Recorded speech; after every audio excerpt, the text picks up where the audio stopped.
De retour donc pour cette deuxième partie de vidéo dans la continuité du début de cet article en se questionnant donc sur est-ce que ce sont bien les vaccins qui ont éradiqué les maladies infectieuses, et pour support de réflexion cet article de Sylvie Simon paru donc sur son site www.sylviesimonrévélation.com. Vous retrouvez cet article à cet endroit sur Internet. La disparition des maladies infectieuses n'est pas due au vaccin, titre sa publication.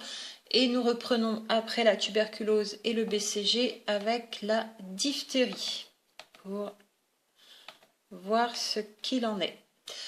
Voilà, donc on va enchaîner sur des courbes rapidement. Le cas de la diphtérie. Le déclin naturel de la diphtérie est inscrit au crédit de l'action vaccinale alors qu'il s'agit d'un phénomène spontané de régression épidémique dans tous les pays d'Europe, qu'il y ait eu vaccination ou pas. C'est là qu'il est intéressant de comparer à la même date, sur une même période, les pays qui ont vacciné et les pays qui n'ont pas vacciné, et de voir comment a évolué la régression de la maladie, aussi bien dans le taux de mortalité que dans le taux de morbidité, c'est-à-dire le nombre de décès, mais aussi le nombre de cas de maladie déclarés. Et de voir aussi dans les pays qui ont vacciné, le nombre de cas de maladie déclarés chez les vaccinés contre cette maladie, donc maladie qu'ils n'auraient pas dû faire puisqu'ils ont été vaccinés. La diphtérie est aussi un exemple frappant de la disparition de la maladie avant la vaccination systématique, comme la tuberculose, donc avec la démonstration précédemment faite. Je vous renvoie à la première partie de vidéo. En Australie, dès 1923, Moore avait remarqué que la diphtérie avait autant régressé dans les localités non vaccinées que dans celles où les vaccinations avaient été recommandées. Son étude apparut dans le bulletin de l'Office intérieur d'hygiène publique en 1926. Depuis cette époque, de nombreuses observations basées sur les chiffres fournis par l'OMS, Organisation mondiale de la santé, ce sont des chiffres officiels, ont montré, donc ces chiffres fournis par l'OMS, une décroissance identique de la diphtérie en Allemagne, en Hongrie, en Suisse, en Pologne et aux États-Unis. Et nous avons donc la figure 3 qui nous l'indique. Voilà, je vous laisse la courbe à l'écran. Donc Berlin, ici, pas de vaccination, vaccination massive, pas de vaccination. Vous voyez comme la courbe redescend, alors qu'au moment où la vaccination a été introduite, elle a un palier, après une petite descente et puis une grosse remontée. Voilà, on est entre 1941 et 1945 pour la période de vaccination. 19 pays d'Europe vaccinés. Alors là, la courbe est quand même moins précise puisque les pays ne sont pas notés.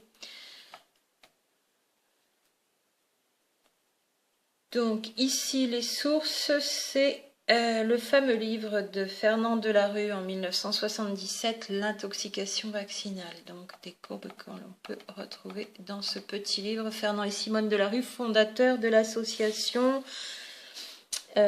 Ligue nationale pour la liberté des vaccinations, LNPLV, qui avait un autre nom à l'époque, et qui est donc la plus ancienne association de défense du choix des parents à ne pas vacciner, et toutes les informations qui y ont été répertoriées quant au scepticisme envers la vaccination.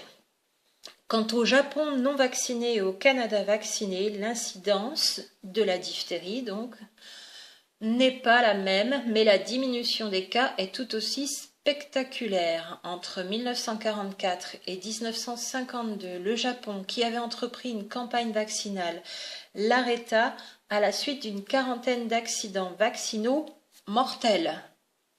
Ça n'est pas nouveau non plus, les décès après un vaccin. Pourtant, le déclin de la maladie fut remarquable, de 11 à 15 fois moins de morbidité et de mortalité, alors que le pays souffrait encore des conséquences de sa défaite. après Seconde Guerre mondiale, donc un sacré carnage. L'état de la population après voilà, cette Seconde Guerre mondiale au Japon, on ne peut pas dire que les conditions sanitaires et sociales et socio-psychologiques étaient idéales. Et pourtant, sous-alimentation et misère extrême, donc effectivement. Comme le signale Fernand Delarue dans son ouvrage L'intoxication vaccinale, si la vaccination a semblé faire merveille au Canada, la non-vaccination a elle aussi réalisé des prodiges au Japon. Dit-il avec humour. Pas de vaccin au Japon, régression. Vaccin au Canada, régression. Comment explique-t-on la régression de la diphtérie, aussi bien quant au nombre de décès qu'au nombre de cas déclarés au Japon qui n'a pas vacciné? Comment explique-t-on? On ne peut pas dire que ce sont les vaccins qui ont éradiqué la maladie, la diphtérie au Japon sur cette période. En France, de 1945 à 1950, le nombre de décès est tombé de 1839 à 121 chez les enfants de 1 à 14 ans vaccinés et de 517 à 34 chez les moins de 1 an non vaccinés. Je vous laisse reprendre les chiffres, hein, ils se suffisent à eux-mêmes, ils parlent d'eux-mêmes. Soit une baisse de 93% dans les deux cas. Vaccinés et non vaccinés, ça a baissé. Le déclin naturel de la diphtérie est inscrit au crédit de l'action vaccinale alors qu'il s'agit d'un phénomène spontané de régression épidémique dans tous les pays d'Europe, qu'il y ait eu vaccination ou pas. Comment ça se fait qu'il n'y a que Sylvie Simon qui arrive à réfléchir à ça sur des données factuelles? Elle n'est pas seule, hein, mais elle fait partie des rares qui y réfléchissent. On a beaucoup de journalistes et de professeurs et médecins aussi, notamment le docteur Susan Humphries, qui a écrit aussi ce genre d'analyse dans son livre qui s'appelle Dissolving Illusions en anglais, que vous trouvez voilà, sur son site et sur Internet. Dr Susan Humphries, H-U-M-P-H-R-I-E-S. L'étude la plus complète sur l'incidence de la vaccination antidiphtérique a été faite en 1954 par le professeur Robert Rendu et est parue le 20 février de la même année, 1954, dans le journal de médecine de Lyon. Comme cette régression spectaculaire a plus ou moins coïncidé avec l'extension de la vaccination dans tous les pays civilisés du monde, on en a conclu que c'était l'anatoxine qui avait fait reculer la diphtérie. Par ailleurs, il ne faut pas oublier que la vaccination contre la diphtérie a été suivie par des épidémies de poliomyélite directement liées à la vaccination antidiphtérique. Alors ça, c'est intéressant parce que c'est vraiment un constat qui a été fait et personne n'a relevé. On vaccine contre une maladie, la diphtérie, et ce sont des cas de poliomyélite qui se déclarent. Voilà pour la diphtérie. On peut donc enchaîner sur poliomyélite et tétanos. Vers la fin des années 40, on dénombra en Angleterre et au pays de Galles de nombreux cas de poliomyélite après l'injection du vaccin antidiphtérique, ce qui mena à interdire le vaccin dans ces pays en avril 1950. Et sur 1308 cas de paralysie survenus à cette époque chez des enfants âgés de 6 mois à 2 ans, 170 cas étaient liés à une injection antidiphtérique. Pour le tétanos, la situation est différente. La maladie n'étant pas contagieuse, elle ne se transmet donc pas par contact d'individu à individu et elle n'est pas immunisante. Puisqu'un malade guéri du tétanos n'est jamais immunisé contre une seconde atteinte, comment un vaccin pourrait-il mieux protéger de la maladie? Demandait en 1949, déjà en 1949, d'autres posent la même question depuis, se demandait en 1949 le docteur Robert Rendu de la faculté de médecine de Lyon dans la presse médicale. Entre 1943 et 1947, 5 millions moins d'enfants ont été vaccinés, soit plus de la moitié de la population âgée de 1 à 14 ans. Cette vaccination massive aurait dû entraîner une diminution considérable du nombre de décès. Or, les statistiques officielles montrent que le nombre de décès infantiles par tétanos n'a guère varié de 1943 à 1947. Un décès en moyenne par département et par an. La courbe de mortalité moyenne annuelle due au tétanos en Grande-Bretagne et au pays de Galles montre que celle-ci avait amorcé sa descente des décennies avant le début de la vaccination. En résumé, ce sont les pays où la vaccination est le moins pratiquée qui présentent le moins de cas de tétanos. Il se trouve que la France détient le record de cas de tétanos après le Portugal, alors que dans ces deux pays, cette vaccination est obligatoire. Je vous laisse reprendre les informations.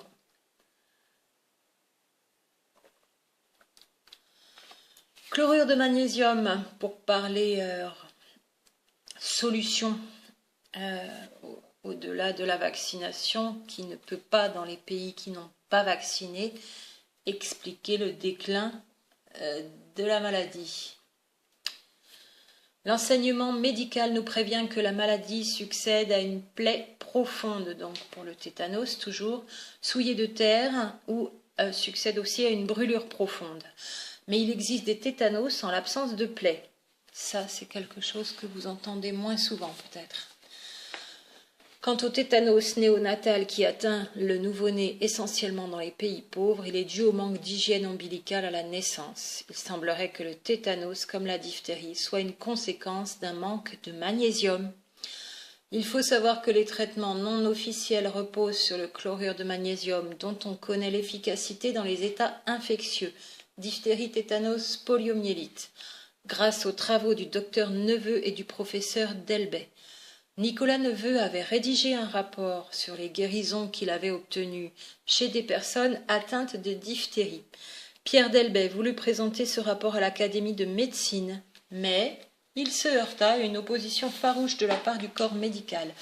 C'est dans une lettre adressée au docteur Neveu en date du 16 novembre 1944 qu'il révèle. C'était peut-être pas encore 1944, c'était la fin du gouvernement. Enfin, il y avait eu une atteinte à l'expression avec le gouvernement de Vichy 1944. Je pense que la France était encore sous le coup de ce qui s'était passé. Cela dit, les années suivantes, et même en dehors de ces périodes de guerre, des docteurs et professeurs qui ont voulu parler de leurs travaux n'ont pas pu en faire état auprès de l'Académie de médecine. Donc voici la lettre adressée par le docteur Neveu en date du 16 novembre 1944 à l'Académie de médecine.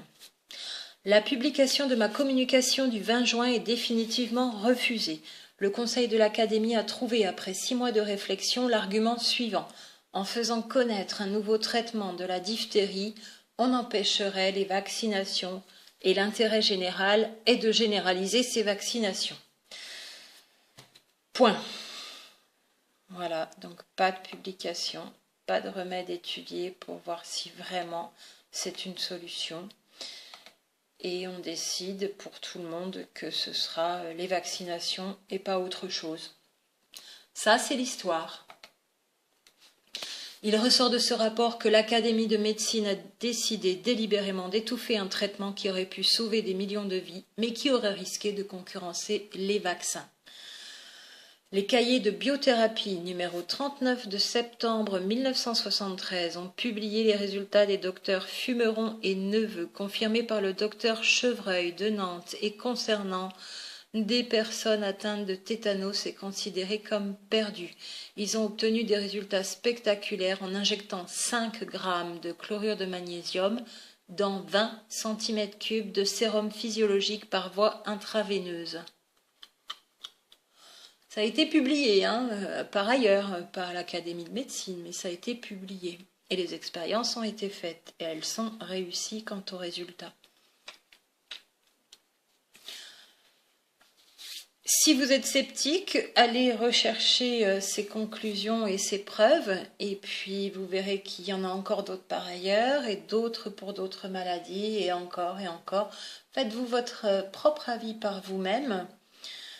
Je sais que c'est pas facile après avoir entendu toujours le même discours. Je sais que ça prend du temps et quand bien même une fois que vous êtes positionné et que vous avez viré votre cutie, si j'ose dire, il est difficile d'aller voilà, exposer tout ça de manière succincte et rapide aux personnes qui, elles, croient encore que c'est bien la vaccination qui a éradiqué les maladies infectieuses.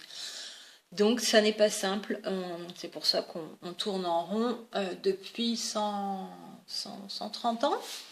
Depuis Pasteur, avec Béchamp un petit peu après, qui a été rangé au placard. Selon l'OMS, toujours donc des chiffres de l'Organisation mondiale de la santé, l'OMS, le taux d'anticorps ou antitoxine de 0,01 unité internationale par millilitre est considéré comme protecteur. Mais la présence d'anticorps n'est pas une garantie de sécurité. Aussi, impose-t-on des rappels tous les 5 ans aux enfants et tous les 10 ans aux adultes pour assurer, entre guillemets, la restauration de l'immunité. On parle du tétanos toujours et de la vaccination antitétanique. Or, dans le journal Medical Neurology de 1992, Crohn et Ryder citent le cas d'un patient âgé de 29 ans atteint d'un tétanos sévère alors qu'il avait été hyperimmunisé en vue de produire une immunoglobuline antitétanique. Son taux d'anticorps était de 3300 fois le taux considéré comme protecteur. 3300 fois le taux considéré comme protecteur. L'UNICEF a acheté 4,3 milliards de doses de vaccins anti-tétanos en 15 ans, sans faire baisser le moins du monde l'incidence de la maladie.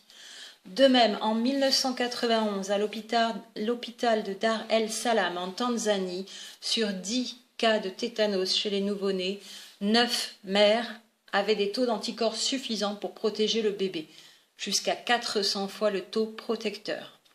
En août 1987, eut lieu à Leningrad la 8e conférence internationale sur le tétanos. Ce fut l'occasion de faire le point sur le vaccin que le représentant de l'OMS, Organisation mondiale de la santé toujours, voulait inclure dans un vaste programme de vaccination. Le docteur Massard démontra alors que sur 28 cas de tétanos en Slovaquie, 20 malades avaient été correctement vaccinés.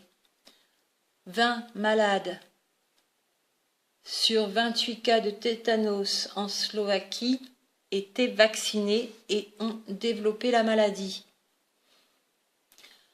D'ailleurs, l'UNICEF a acheté 4,3 milliards de doses en 15 ans sans faire baisser le moins du monde l'incidence de la maladie.